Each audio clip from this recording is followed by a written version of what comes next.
Hi friends, this is Gopesh and I welcome all of you to my YouTube channel Grow by Growing Others.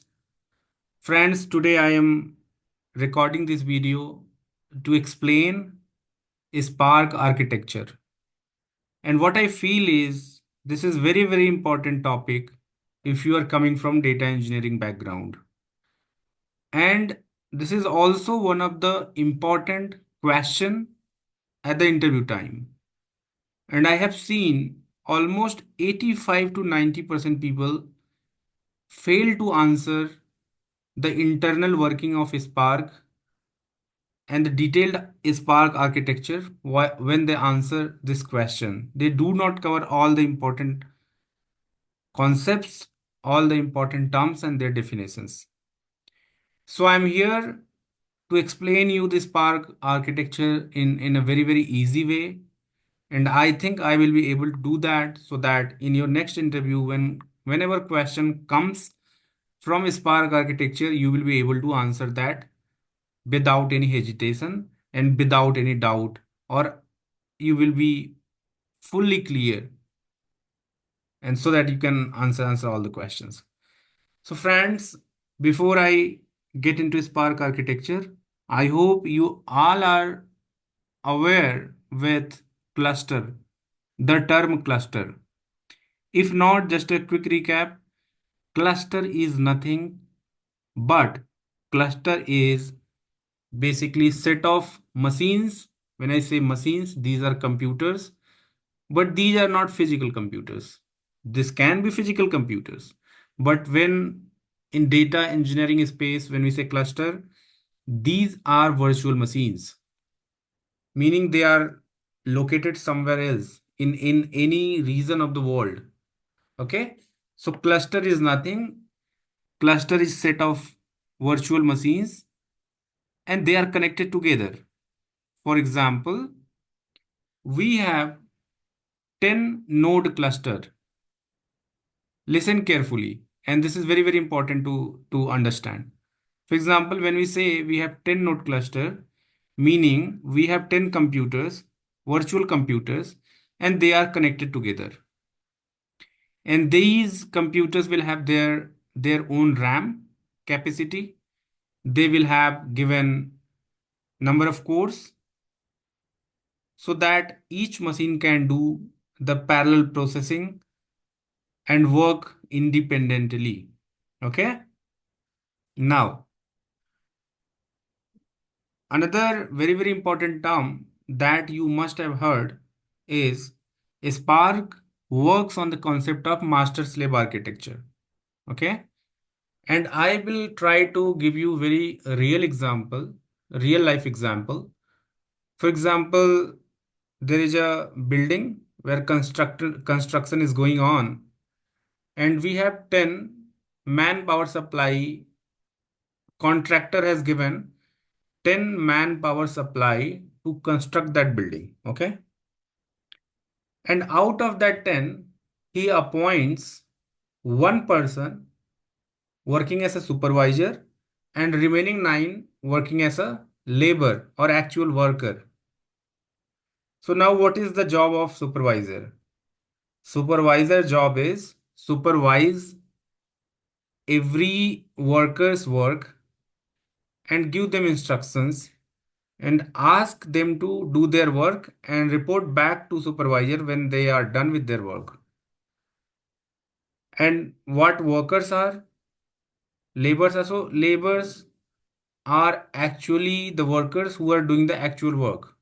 They are executing the work. But there is supervisor which is sitting on top of them and he is observing everything, what they are doing, what their status is. And if they are done with their work, they report back to supervisor.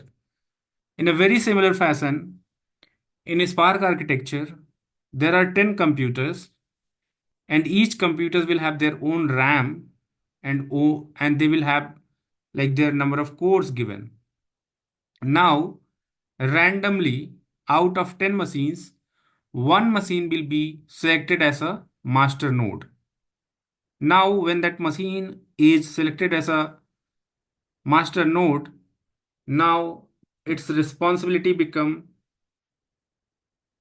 giving the instructions to the worker node, make sure they are doing their work, they are not blocked, they are not down, and once they do their work, they report back to master node. So this is how the design look like. One master node, 9 worker node. Now you can consider or you can assume you have 10 node cluster and your cluster size is 1 TB RAM. So there is a 1 TB RAM available across 10 machines in the cluster and 200 cores. 200 cores are available across 10 machines and 1 TB RAM. Now, if you divide RAM across machines and cores, so you will end up with 100 GB RAM and 20 core per machine. If you see in the this diagram, you see that we'll have a 20 core and 100 GB RAM per machine. And finally, the total volume of core and RAM is 200 core and 1 TB RAM. Okay. Now, a very, very important concept and term that you often hear is yarn. What is yarn? So, yarn is a program, and the responsibility of yarn is managing the resources. When I say managing the resources, meaning yarn is responsible for managing the memory, managing the CPU. Okay. So, this yarn program generally runs on the master node. So if you can see here, this one, the highlighted one, this is our master node. And this master node have yarn running on it. Okay. And now you can think of this cluster as your 10 node cluster where 9 are working as a node, working as a worker node, and one out of them is working as a master node.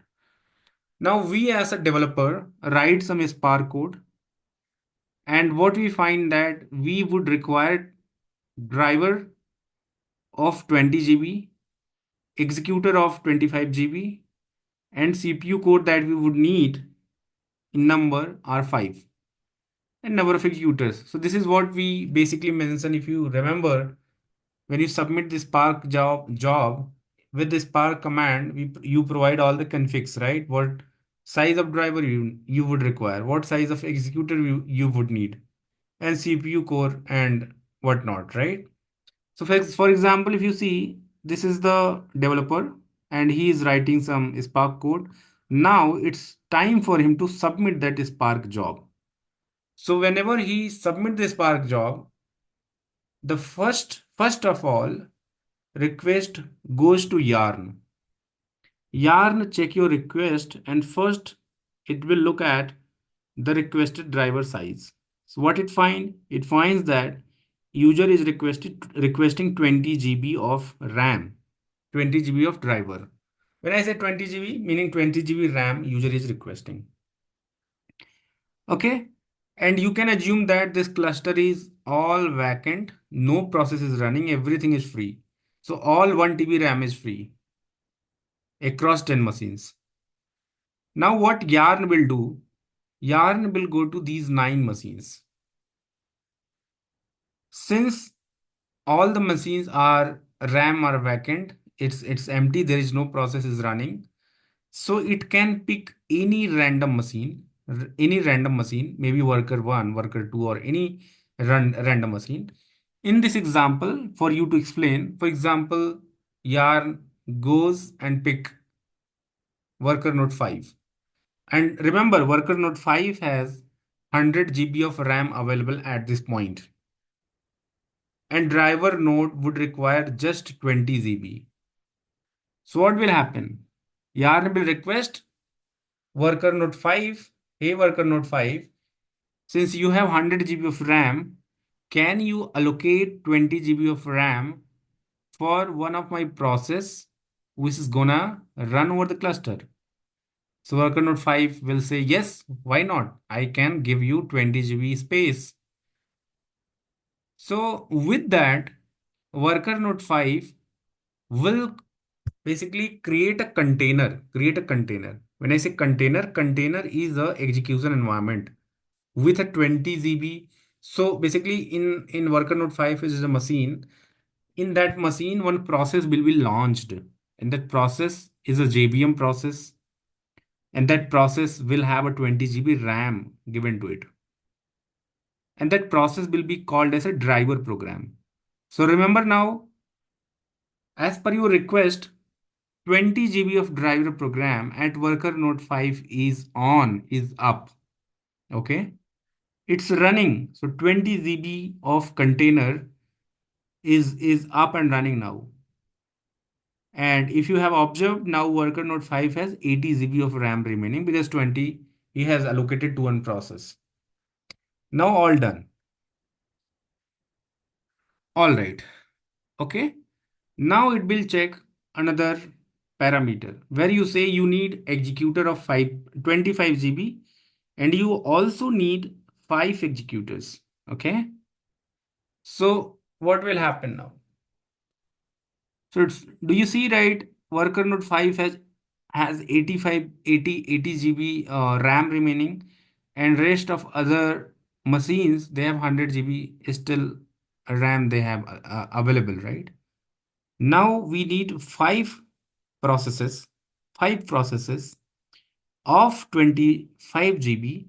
So basically we are saying likewise, likewise worker node created a container with 20 GB for a driver program. Similarly, either one machine or depending on the available space. Since in this case, we don't have any limitation with this space, every machine has a space. So random 5 worker machines will be picked up and will be asked to provision a 25 GB of container, 525 GB of container. And those containers are the actual container where your Spark code will run. And those are executor container. And earlier that was a driver container. Okay. So listen one thing very carefully. You have heard of one term that is called application master. Have you ever think of what is application master? If not, I will tell you today in this session. Application master is nothing. This is a term which is used to refer a driver container. So if you remember, we created 25 GB, Spark created 25 GB of driver for us.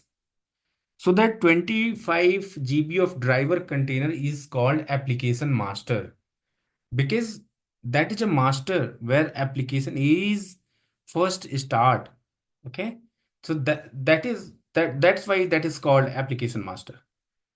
So in the first request, when you requested driver of 20 GB, worker node 5 ran a process of 20 GB.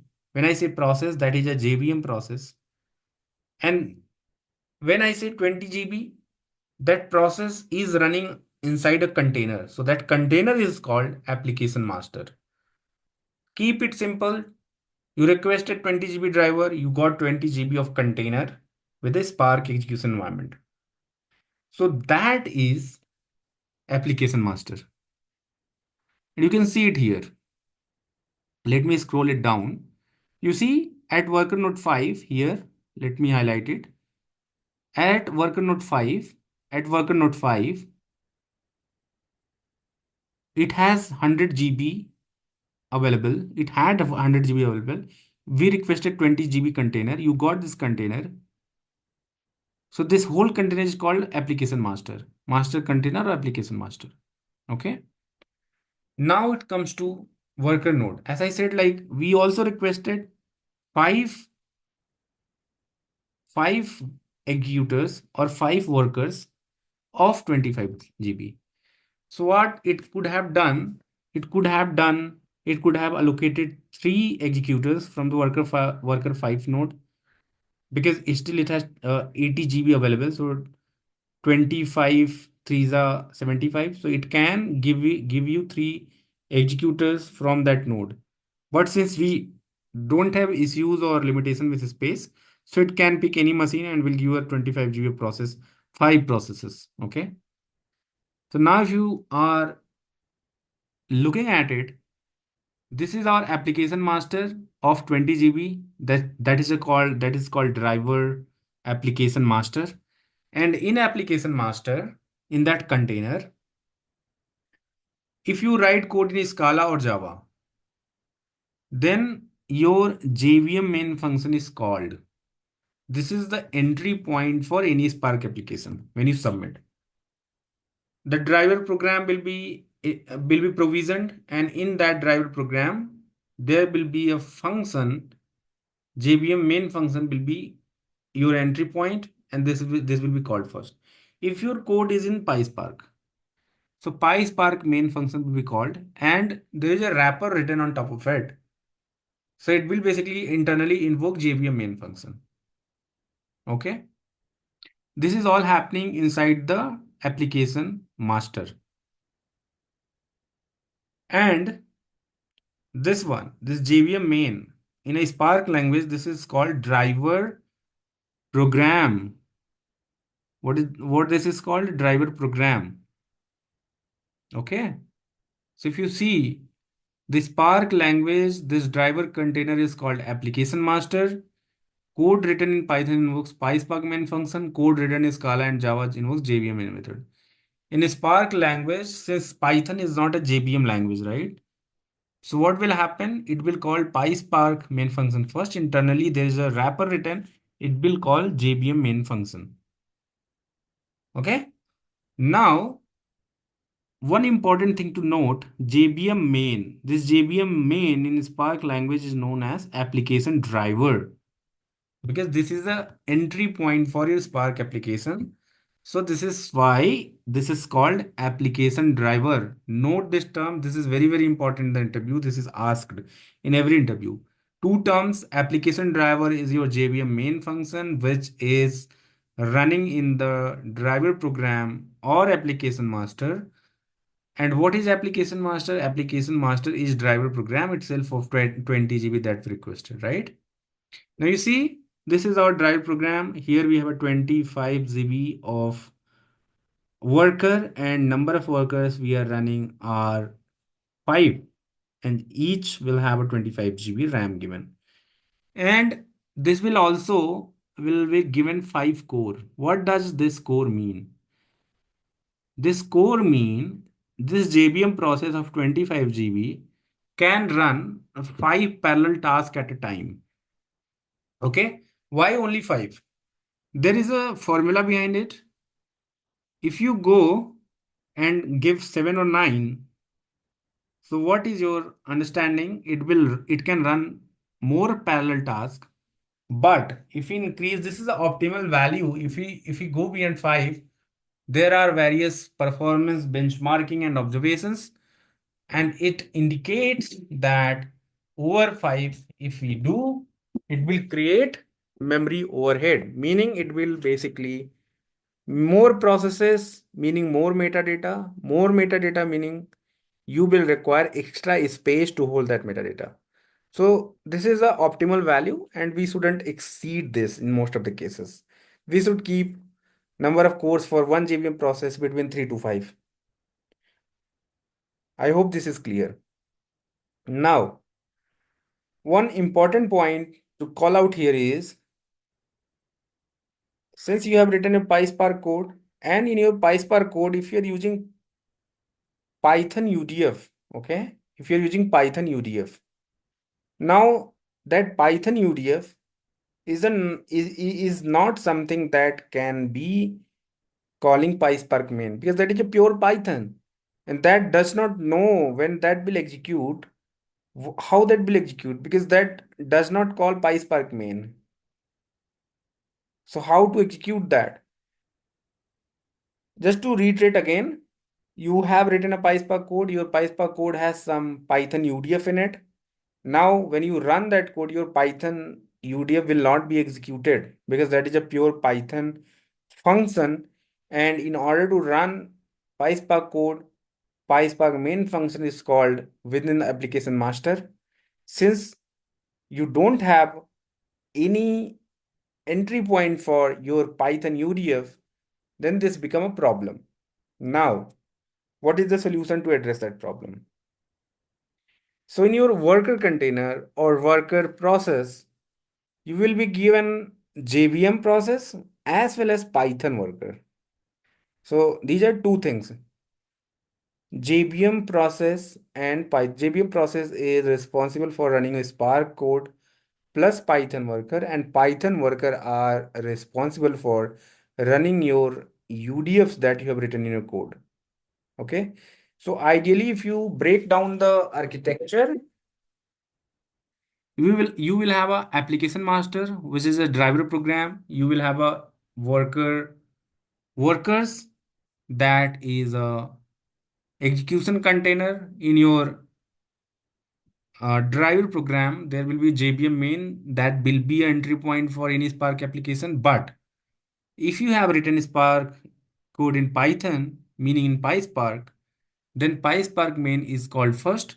Then internally there is a wrapper which called JVM main function. Now your driver program has been initialized.